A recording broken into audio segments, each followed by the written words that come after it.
大家好，欢迎来到我的频道塔罗的地狱，我是 Nico 啊。那我们今天要占卜的课题是在今年秋天，你们会有什么收获啊？会有什么好消息？又会有怎样的转变？那在我们面前呢，有3组牌，从左到右分别是第一组牌、第二组牌、第3组牌。大家可以根据自己的直觉选择和你们连接最紧密的一组牌。稍后的话，我会做出一个解读。那么大家在选牌的过程当中，可以在弹幕上打出领取好运，来领取你们的专属好运。好，那我们现在可以开始选牌了。大家好，欢迎来到第一组牌啊。第一组牌的话，我觉得第一张牌星币十啊，今年秋天的话，你们是会得到某种特定的帮助的，因为星币十对应的就是你们会达成某种合作，对等的合作啊。可能说今年秋天你们会享受到一些合作带来的利益，从而结束一种单打独斗的状态，或者说能够找到一个和你们互补的人。会深度的挖掘这种关系啊，可能也会和身边的人去尝试着一起赚钱，做一个项目。总而言之，今年秋天你们的思维会变得更加的灵活，会尝试着进行一些资源的整合，利用自己的人脉、人际关系网来达到某种目的。宝剑3的话呢，对应到今年秋天，有人可能会远行啊，从一个地方启程往另一个地方，会有人来给你们送行，可能会改变自己所处的环境来扭转劣势。这个过程会有一些伤感吧，不得不告别一些人，从而踏上一个新的旅程啊。但是我从这张牌看到的是，你们今年秋天会经历一个非常勇敢的告别，你们不会为任何人驻足啊，你们内心当中有着某种使命还没有完成，所以说你们依然会坚定的前行。所以我觉得这就是成长的一部分嘛，你们会不断的和熟悉的人和事告别，然后去做一些以前不会做的事情。不断的去往一个更大的世界里边，在一个更大的世界里边去看到自己、认识自己啊，拥抱自己啊。所以说今年秋天的话呢，你们可能会聚焦某种超越生活的存在，比如说树立某种理想和信仰，然后通过这种方式才能够告别那种习以为常的平庸和肤浅啊。你们会有这样的一种感受吧，就是在今年秋天，在经历了一些人和事之后啊，你们整个人就像换了一种性格一样，悄悄地告别了从前的自己。我觉得今年秋天你们会主动的去接受一些变化，创造一些改变。圣杯7呢，一部分人可能在今年秋天的这种精神感知力上面会有一个很大的提升啊。我觉得抽到这组牌的朋友，可能有人会是灵修者，有着宗教的信仰，或者说其他人通过物质来获取到安全感和价值感，但是你们会从这种灵性、宗教、精神层面上得到一种安全感和归属感。可能你们还会利用自身的这种精神感知力去疗愈到别人。那么第4张牌呢，权杖1啊，我觉得你们可能在物质上面、钱财上面有那么一点清心寡欲的感觉吧。在精神，这个圣杯7其实是精神层面上脱离了某种物质的追求，而这个权杖1呢，就是你们之前所犹豫不决、无法下定决心的事情，在秋天会有一股力量推着你们去完成它。所以今年秋天的这种变化呢，它是暗藏着一种偶然性和机缘巧合在里边的，无心插柳柳成荫啊。今年秋天的这种变化会让你们强烈的感觉到是命运冥冥之中自有安排啊，通过某种契机偶然的发现了适合你们的人生方向和内在的天赋。所以今年秋天你们可能之前经历了一次试错，走了一段弯路啊，因为某种错误、某个错误的决策，某段错误的关系而陷入到了消沉当中，付出了很大的代价。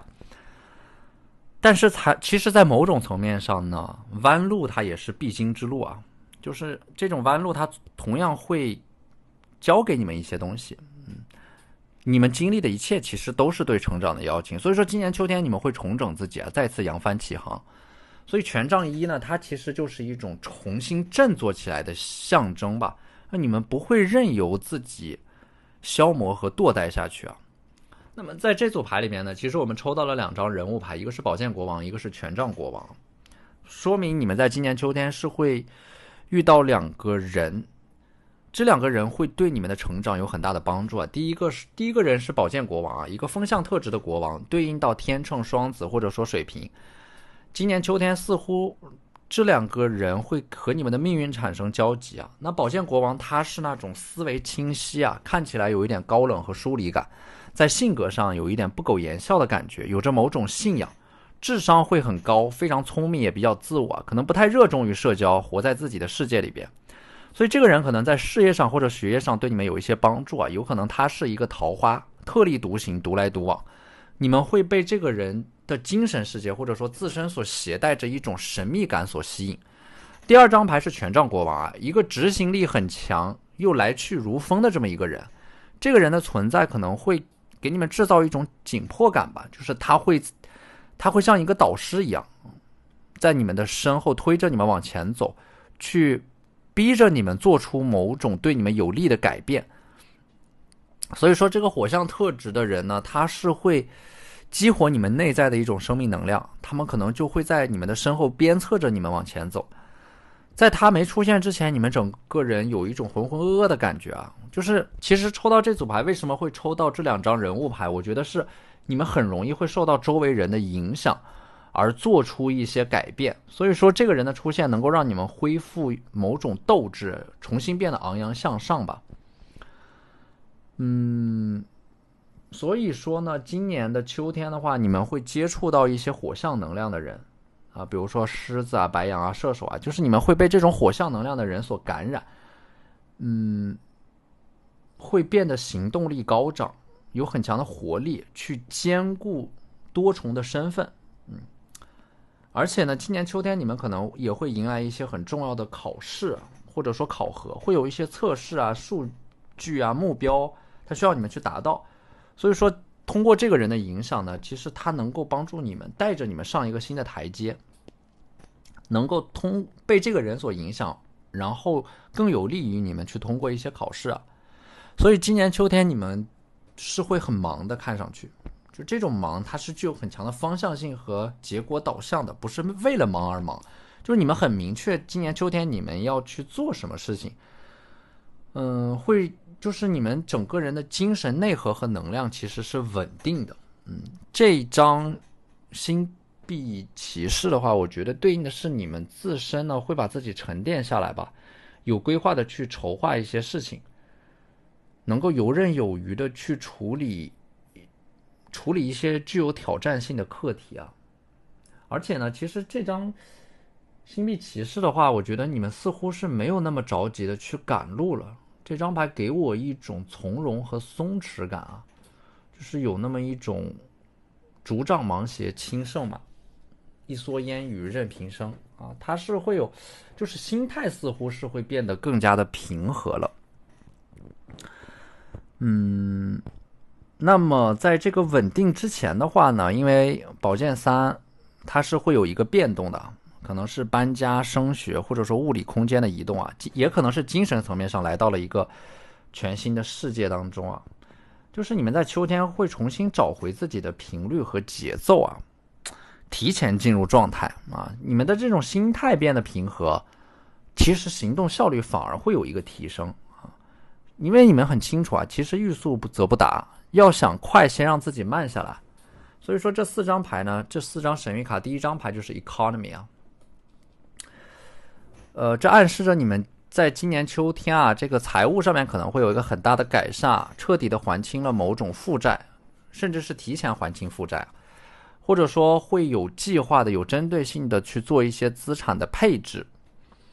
开始为了更长远的未来做打算啊，并且呢，今年秋天你们可能会完成一个挑战比较大的项目嘛，会获得某种金钱上面的奖励啊。第二张牌是权杖啊，对应的是今年秋天你们会收获一个新的身份啊，这个新的身份的作用在于它能够赋予你们能够调度某种资源的权利。你们通过这个新的身份啊，能够拥有更多的资源和分配资源的权利啊。而且呢，权杖的话，其实它是会给你们一种勇气的，就是在面对考验和挑战的时候不要退缩，你们越勇敢越往前冲，得到的结果就越好，但是越逃避越退缩，可能反而会让你们错过一些重要的机会和上升的阶梯。所以说权杖的话呢，如果说出现机会，一定要有勇气去争取，不要被动的等待。第三张牌是 Mask 啊，我觉得秋天的话，你们身份它不仅仅是一个改变，它更多的是一种升级身份的升级对应到这个自身的职位啊，在社会当中或者说在一个组织当中的级别会得到一个提升。也有可能是你们会增加一个新的身份，身兼多职，同时做2、3件事情啊，多重身份，多重工作。而且你们会因为自己的新的身份认识到一些新的朋友，从而打开人生的新的可能性啊。所以说这个新的身份对你们来说是利大于弊的，并且今年秋天伴随着身份的提升啊，你们会借由新的身份得到新的资源、新的光环，而这种新的身份能够让你们增强对于自我的认同感啊，重新获得认可，你们的自信会得到修复。而这张 recognition 啊，它是一种认知层面的提升，就是你们会加强一种对于信息筛选的能力。之前你们可能是无差别的吸收信息，但是你们会发现很多信息它会给你们刻意的制造某种焦虑。所以说今年秋天的话，你们要学会在混乱的信息当中形成自己的认知和逻辑，去筛选一些信息。你们会意识到所有的偏见都来自于眼界和认知的局限性，所以说你们要有意识的去读书和思考，它会伴随着一种认知层面的升级，从而开启你们对这个世界新的认知和体验。好，那这就是我们这期视频的全部内容了，非常感谢大家的收看。如果你觉得我的视频对你们有帮助的话，可以在我的视频下方留言点赞，或者你们的支持就是我最大的动力。那我们下期视频再见，拜拜。大家好，欢迎来到第2组牌啊。第2组牌，首先我们抽到的这张力量牌啊，就是说这张牌给我一种心有猛虎、细嗅蔷薇的感觉，就好像是你们驯服了自己内心当中的野兽啊。今年秋天你们会在自己的身上寻找到某种力量，你们会意识到别人给你们的力量都没有办法持久，只有从自己身上找到的这种力量灌注到自己身上的时候才会受用终生。所以我觉得你们今年秋天会实现一种彻底的独立啊，自力更生，自立门户，开始去独当一面，会开始拥有独立的空间、独立的人格，还有独立的事业，会经历新一轮的成长，会从一个自己原先依赖的环境或者说原生家庭里边勇敢的走出来啊，带着某种决心去证明自己。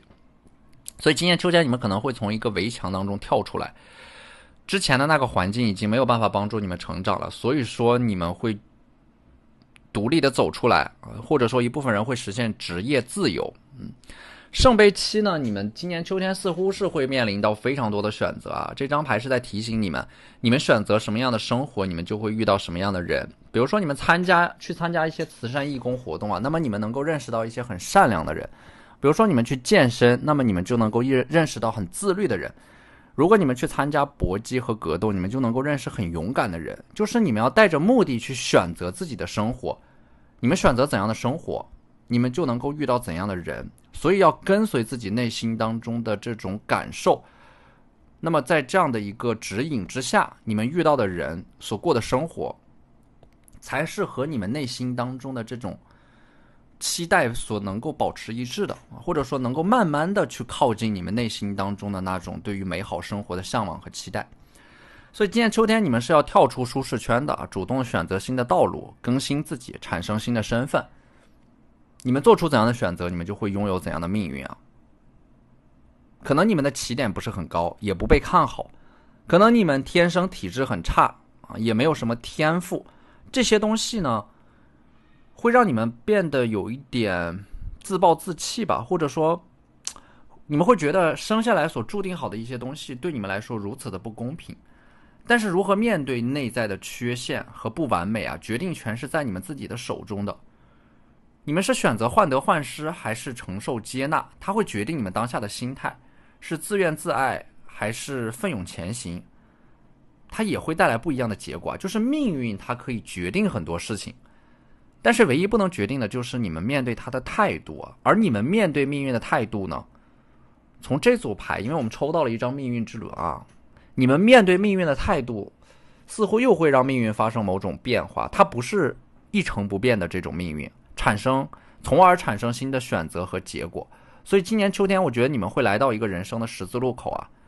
这组牌我似乎是看到了一种全新的生活方式正在向你们飞奔而来啊，你们即将在今年秋天得到释放。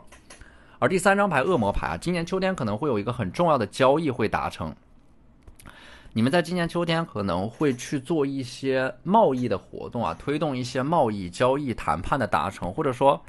你们做的这个事情它会涉及到电子商务和电子贸易，所以恶魔牌代表的这种交易会在今年秋天达成啊。今年秋天会有一个里程碑式的事件会发生，当这个交易达成之后啊，可能对应的是你们会有一大笔财富进账，或者说某种资产的变现。这个交易呢，会让你们得到你们真正想得到的东西。宝剑六的话呢，我觉得今年秋天你们可能会跟随一个团队和组织去到一个新环境里边啊。这张牌它总给我一种雄关漫道真如铁，而今迈步从头越的豪迈，就是重新走过去的某段老路。但是当你们再走一遍的时候，你们会有很多新的感受啊。对应的是今年秋天，在一些事情上面你们会选择从头来过，或者说命运会再给你们一次机会，去走过去曾经走过的一条路。但是这一次你们已经和从前不一样了，你们眼前的风景也和从前不一样了，你们带着全新的认知和经验，这一次就会有不一样的结果。星币王牌这张牌，我觉得对应到今天啊，今年秋天可能你们会抓住一个机会，或者说会得到一个贵人的赏识，而获得某种支持，取得一个阶段性的成果。这个星币一给我的感觉就是你们会在今年秋天一鸣惊人啊，这个阶段性的成果似乎也会给你们带来很大的光环，然后会有很多人慕名来找到你们。所以说星币一呢，我觉得你们在今年秋天所处的这个行业的影响力会有一个很大的提升，就好像是你们在一个无声的环境当中默默无闻的酝酿了很久啊。你们手上的星币就代表的是你们在今年秋天会获得一个巨大的收获和回报。你们沉寂的越久，这个秋天你们突破和收获也就越大。权杖10呢，我觉得你们是带着枷锁和镣铐去完成某种很伟大的事情的感觉啊。今年秋天你们就会结束一段非常艰难的时光啊，可能是生活的压力啊，工作的失意啊，也可能是爱的惶惶不可终日。但是你们在今年秋天会挺过来的，你们的人生会豁然开朗的。时间同样也会教给你们如何和他们握手言和。权杖10它看起来是很沉重的一张牌啊，但是我觉得你们其实是会主动的去承担一些责任的。你们意识到了身上需要承担的责任，你们会主动的把自己活得具体一点，它会让你们接受这种琐碎的现实，会让你们懂得生活真正的意义。它是要你们去爱具体的人，做具体的事的。它会让你们接纳这种琐碎，并且从这种生活的琐碎当中提炼出一种幸福。就是你们活在当下，可能暂时是没有办法改变的，但是在当下的这种日复一日的生活当中，它其实是有着某种高于生活的美好和期待，你们可以去提炼出来的。它能够让你们拥有一种至少在精神层面上去超脱这种琐碎。所以圣杯王牌呢，我觉得今年秋天你们整个人其实是会变得更加的浪漫，具有创造力，就是你们看清了生活的本质，但是依然会对生活有着某种美好的憧憬和向往。圣杯王牌的话呢，可能你们在秋天会收到一个人的一个表白吧，就是可能会有一个人在秋天会和你们联系很频繁，产生很多的沟通和交流。我觉得是你们真正意义上的放下了过去的某段感情，把自己的生活彻底的打开，把自己的就是你们之前可能是经历过一段自我封闭的阶段和时期的，但是在今年秋天你们会把自己的心轮彻底的重新打开，释放自己的情绪和可得性，然后会有新的人进入到你的生活当中，然后你们会和这个人迈入到新的篇章里边。所以说这个圣杯呢，它是有一种某种被隐藏的情绪或者说情感在默默的酝酿，在秋天它会有一个契机去把这种深度的情感释放出来。那么我觉得这个圣杯也是在告诉你们啊，就是说今年秋天要真实的去追随自己的感受，去锻炼，有意识的锻炼和一个事情和某个人产生深度关系的能力。在这种就是建立深度关系的过程当中，会让你们体会到一种幸福感。而这个命运之轮呢，就是今年秋天的话，这个命运之轮会重新转动啊，命运之轮会重新给你们洗牌和抽牌啊。所以说今年秋天你们要敞开心胸迎接转变啊，你们生活可能会经历一轮很大的调整，朋友圈会变，生活会变，环境可能也会变。甚至是你们的职业工作也会产生变化。命运之轮的话呢，也很有可能是会有一个意想不到的人来拜访你们，然后推动你们去做出一个选择和改变。那么这张月亮牌 You are very close to achieving your goal 啊，就是似乎你们比想象当中要更加接近那个最终的目标。这张牌也对应的是某种变化正在默默的发生，只不过还没有到那个临界点啊。一旦到达了那个临界点，就会产生某种突变啊。我觉得是在今年秋天，似乎命运是会给予你们某种突变，然后让你们阴差阳错的走上另一条路，意外的涉足一个新的领域和行业，然后会有一些跨行业的尝试和融合。命运之轮的话呢，我觉得你们的人生可能就是命运会重新洗牌和抽牌，那么意味的是你们的人生会有一些新的可能性，新的职业选择，人生上的选择会出现。而这张牌 Your hard work is paying off 啊，新月在摩羯座的话呢，土象能量吧，就是你们能够通过自我暗示，源源不断的激发自身的力量，用自己的努力去交换自己想要的生活。今年秋天你们会全情的投入到某个能够发挥自己特长的领域里边，而进入到这种状态当中呢，你们就能够把压力转化成为一种动力，会为了内心当中的某种梦想和信仰无怨无悔的投入和坚持啊！你们的这种努力会让你们一点点的产生变化，可能你们还没有意识到自己身上所蕴含着的强大的力量，你们甚至没有意识到你们自己做的有多么的棒。但是仔细想一想，你们已经从过去所有的那些你们认为不会跨过去的阻碍和挑战当中幸存了下来。所以说现在的你们应该为自己鼓掌，你们已经做得很棒了。而你们做出的每一份努力，每一点付出都将在未来得到回报。那么这张牌呢 Nothing will come of this situation， 就是说你们现在所担心的一些事情，当你们进入到秋天的时候，你们会发现你们所焦虑的那些最坏的最糟糕的结果它并不会出现。你们的一些担心其实最后会被证明是虚惊一场。而这张牌呢 It's time to take action 啊，白羊座我觉得今年秋天它是行动的月份啊，就是你们之前的这种阻力会减弱，你们自身的行动力在今年秋天会有一个很大的提升。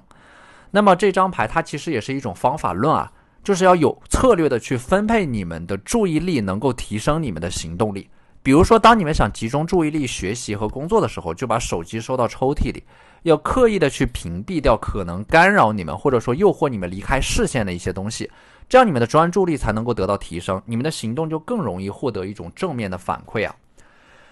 同时这组牌的话，我也建议你们就是去尝试一些非电子化的创造性的活动啊，比如说参加一些户外的运动啊，去挑战探索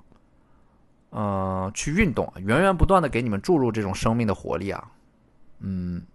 从而能够帮助你们找回生命的这样的一种主体性，而不是被困在一个有限的区域和环境当中，做着某种无意义的重复性的活动啊，这会让你们失去对于生活的向往和憧憬。好，那这就是我们这期视频的全部内容了，非常感谢大家的收看。如果你觉得我的视频对你们有帮助的话，可以在我的视频下方留言点赞，或者你们的支持就是我最大的动力。那我们下期视频再见，拜拜。大家好，欢迎来到第三组牌啊。首先是这个权杖4啊，我觉得今年秋天的话，可能说你们会显化出更多的社交能量吧，它是有一种更为活跃的社交状态，可能是主动社交，也可能是被动社交啊。但是你们似乎都会克服对于社交上面的这种恐惧，而且也对应的是你们可能会主动的去锻炼自己说话和表达的能力啊。因为一切的社交能力到最后都是说话的能力啊，一切的工作可能做到最后也都是某种文字工作。所以说这两种能力你们运用得当的话，会很容易出彩，会很容易让别人认识到你们啊。而且要有意识的去表达，有意识的去参与到社交活动当中，有一种树立和经营自己良好的口碑和形象的这么一种意识，并且积累的经验和技能似乎是会在秋天派上用场，或者说你们自身的某种技能能够对你们的这种社交是有帮助的啊。可能说你们自身的某种核心竞争力能够让你们认识到一些新的朋友。而且呢，我觉得这种社交的话，可能对应的是今年秋天你们的这种情商会得到一个提升吧，不卑不亢的待人接物，会更加受到欢迎，在一个这样的一个团体当中。星币9呢，我觉得今年秋天其实它是会有一种改头换面的感觉啊，就是个人形象同样也会有一个很大的提升。这组牌你们的外在的形象和内在的涵养，包括你们的认知啊，你们说话的能力都会得到一个提升啊，它是一种全方位的综合素质的提升，而且你们外在呈现出来的这种面貌和形象会走在你们的能力前面，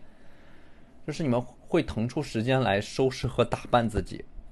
或者说减肥成功啊，你们的形象的改变会让你们在社交上面变得更有自信啊，会更加注重自己的身材管理啊、皮肤管理，定期的去运动，然后整个人会焕发新的活力和光彩啊。权杖3的话，我觉得可能对应一部分人在秋天会主导一件事情的发生啊，在你们自由意志的推动下，不会被牵着鼻子走啊，在一些事情上面你们是有话语权的，或者说因为自己个人能力的提升啊，会拿回一件事情的主导权，自己做主。而且你们会发现啊，大多数的美好其实都会发生在你们自己主导的事情上面，因为你们经历过细节，你们对于整体是有着微观的把控的。而这个宝剑1和恶魔牌呢，我觉得今年秋天的话，你们可能会从一种迷茫当中突然的醒悟啊，就是在秋天到来之前，你们可能会经历这样的一个时刻，就是到达了某个目标之后，突然的就迷失掉了自己了，不知道自己接下来要干什么了。这种迷失，阶段性的迷失和空白啊，会让你们开始向内看，向内寻求答案。就到达了阶段性的目标之后啊，短暂的迷失反而能够重整你们内心的秩序，让你们更加看清楚自己内心当中真正的渴望是什么。所以说今年秋天它其实是一个自我重整的阶段吧，会重新找回自己的秩序，找回自己的节奏，找到你们当下最应该做的事情，最需要爱的人，然后去做那些最重要的事情，爱最重要的人。所以说今年秋天你们会重新找到对于生活的热情啊。同样你们的坚持也会让你们成为奇迹，因为本身奇迹它只会降临在那些身怀希望和信仰的人身上。权杖3的话呢，我觉得我的感觉就是你们的信心会很足啊，告别了那种间歇性的踌躇满志的状态啊。而且宝剑1的话呢，会下一个很大的决心吧。我觉得今年秋天可能对于一部分人来说会签署一个非常重要的文件或者说合同啊，它是有着某种法律效力的文件会生效。而且宝剑上面有一个皇冠，说明了什么呢？说明你们可能会通过某种挑战获得一个新的身份，并且在某种竞争当中脱颖而出啊。我觉得今年秋天的话呢，权杖10，今年秋天你们似乎是有着很多事情等着你们去完成啊，有着很多的课题和挑战，一定要有一种优先级的意识啊，就是把事情分成轻重缓急，先做那些最重要最紧急的事情啊，不要一下子同时去做所有的事情，这样只会让你们顾此失彼啊。所以说这张牌也是在提醒你们，既然秋天要处理的事情有很多，对于一些最重要最紧急的事情要提前的做准备，不要事情到了火烧眉毛的时候才想着大力出奇迹。那么这个女祭司和审判呢，我觉得你们在今年秋天可能会提前的预感到一些事情趋势的发展，提前的做决策做判断，趋利避害。而且呢，女祭司的话，你们可能在秋天会收到一些灵性传讯，会有一些回忆吧，或者说整个人内心当中的直觉似乎是在向你们传达着某种信号。就在秋天的时候，你们有一些一闪而过的念头和想法，一定要及时的把它记录下来。尤其是在晚上的时候啊，有一种无意识的力量，有一点像是那种灵性智慧的觉醒啊，有一种阴柔之力，它和你们内心最深处的这种内在的智慧是有关的。你们会运用自己内在的这种灵性的智慧和直觉，看到事情发展的本质啊，能够更加觉察到自己敏感且细腻的内心世界。而且呢，可能一部分人会通过这种人际关系，甚至是亲密关系，或者说你们和原生家庭的关系啊，你们把这种关系当成是一面镜子一样，它能够让你们看到自己内心最深处的渴望，并且发掘你们内在的这种灵性智慧。可能一部分人还会主动的去传播一些灵性的智慧吧，通过表达的力量和这个世界建立更多的连接，或者说通过这种灵性的智慧传播爱和希望啊，整个人在思想境界上面似乎是有一个很大的提升啊，就是说会看透一些事情啊。审判牌呢，我觉得你们内心内在的某种想法，或者说内心当中的这种感受带来的指引会变得越来越强烈。而且狮子牌呢，它是有一种强大的意志力作为推动的。狮子本身它有着非常有领导力和才华，所以一部分人可能在今年秋天的时候会主动的去创立某个项目，开启某种事业。而且呢，你们自身是有着很强的号召力的，它能够提升你们在事业和工作当中的竞争力啊。狮子座本身它是有一种内在的生命力在驱使着你们，鞭策着你们，所以说内在意志的种子会在今年秋天发芽、生长、开花、结果，最终完整的绽放自己。那么对应这个内心当中的某种想法，会在这张牌的驱动下，在今年秋天付诸于行动和实践啊。而且狮子座你们需要注意的一点就是，你们在秋天有意识的结交一些更平等的伙伴和朋友啊，甚至要向上社交，就是起码要在一个平等的位置上，有能够和你们互相激励和帮助的伙伴，而不是在人际关系当中不断的被索取和消耗，这是你们需要注意的。狮子座其实它是有一种非常骄傲的反抗和强大的自我意识在里边的，所以说你们在今年秋天会去构建一个真正有活力的朋友圈，并且利用自身的这种反抗和强大的自我意识去开启一个事业上面的新的篇章啊。狮子是有一种勇气和意志力在里边的，就今年秋天你们能够依靠自己的勇气和意志力啊，去坚持着把一些面临着很大阻力的事情和项目去收尾。双鱼的话，我觉得今年秋天啊，要警惕那种虚幻的表象和海市蜃楼的一些不切实际的东西吧，要关注具体的人和事，就不要过度的沉浸在那种浮光掠影的虚幻和泡沫里边，去建立在真正的生活当中建立一种深度的连接，感受到事物当中隐藏着的本质。你们要觉察到一些事物与事物之间的微妙联系，用自身的慧根去发现和总结事物发展的规律，洞悉本质，就能够让你们摆脱人云亦云、随波逐流的命运。所以说这个 Pluto 啊，冥王星它是有一种脱胎换骨的重生感的。就今年秋天你们可能会进化到另一个思维的境界和层面，你们生活在一个由功利主义主导的社会当中啊，这是我们没有办法改变的。就任何事情它都会被赋予价值和某种结果导向的一种价值观吧。就是但是你们的话呢，其实因为这张女祭司啊，其实你们是游离于主流之外的那个孤岛，那你们在精神层面上有着更高的境界，你们不愿意参与到日复一日的轮回和循环当中，但是又好像就是被这个社会的某种传统所裹挟，不得不参与。但是你们的灵魂是自由的，就是你们的灵魂要保持这种澄澈和透明。你们很讨厌被规训，也很讨厌被规定自己应该做什么不应该做什么，所以说你们在今年秋天会有这样的一个觉醒，就是会从这种裹挟当中挣脱出来，然后去按照自己的意志和自己的方式去过自己属于自己的生活。好，那这就是我们这期视频的全部内容了，非常感谢大家的收看。如果你觉得我的视频对你们有帮助的话，可以在我的视频下方留言点赞，或者你们的支持就是我最大的动力。那我们下期视频再见，拜拜。